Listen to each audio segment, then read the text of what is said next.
Ladies and gentlemen, you know, we have a lot of people on the planet that are barrenness now. They can't have children. So when they can't have children, they try a lot of these artificial things like IVF. And it works sometimes, and sometimes even that fails. It really depends on the woman. So this came out in the Telegraph February 18th, 2020. Babies born via IVF are 45% more likely than those conceived naturally to die in their first year. Interesting.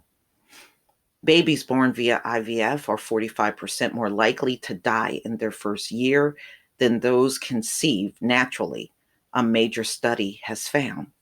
Swedish researchers analyzed data on more than 2.8 million births over 3 decades.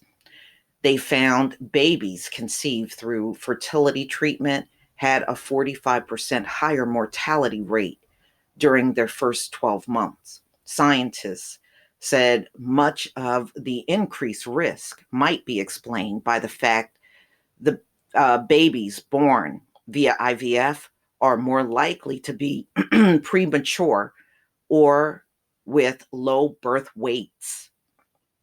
After a year, there was little difference in mortality rates between the groups. The underlying causes of infertility might also mean increase the risk of health problems when children were conceived.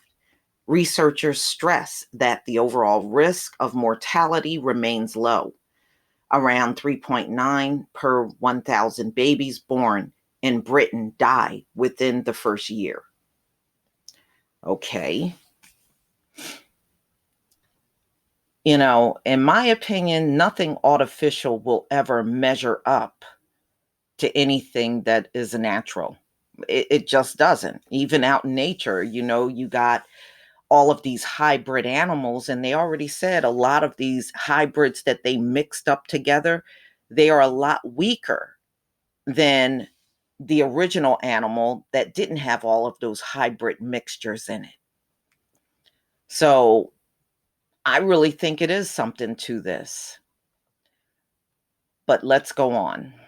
The portions of children who were born preterm or with a low birth weight for gestational age were higher in assisted reproductive techniques conceived than in natural conceived children.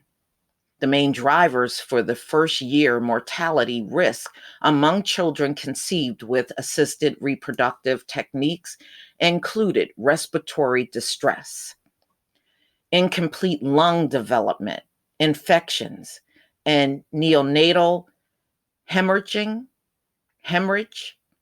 Wow, those things sound horrible. Respiratory distress, incomplete lung development, infections, neonatal hemorrhage, which are conditions often linked to prematurity. Wow.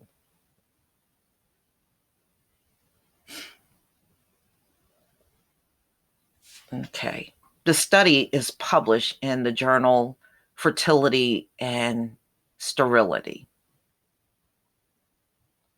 Around 1 in 6 couples in the UK struggle to conceive naturally.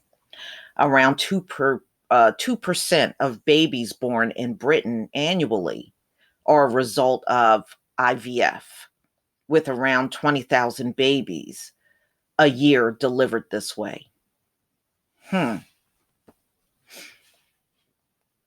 So why is that number so low? I mean, is it because most of the IVF fails? I'm just wondering, that's awfully low. But then I mean, I know IVF is unaffordable. The average woman can't even afford it. It's too much money. But 20,000 babies annually, that's it. I wonder what the ratio is between the 20,000 that are delivered and of the ones that fail. What are those numbers? I'm just curious. All right. So, what is not clear is whether this relates specifically to the treatment or if there are factors related to the population of couples going through treatment which put them in, at increased risk. Well, I don't know. I mean, what do you think? Do you think because the couple already were struggling with, it could be low sperm, or the woman was barrenness? So when she was able to carry the baby, I don't know, maybe physically she was not strong enough and the baby came out premature. I don't know.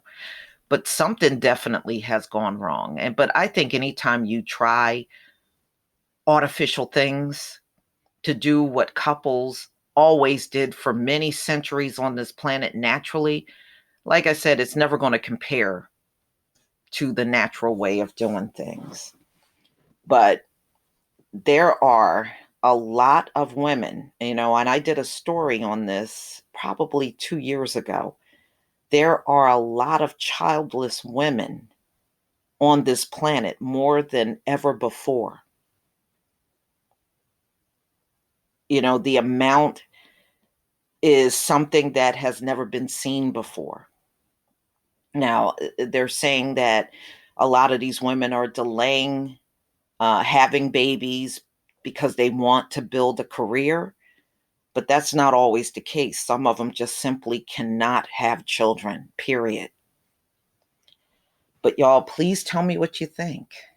Please leave your comment and subscribe. Don't forget to hit on the notification bell, and I'll see you on the next video. Peace, family.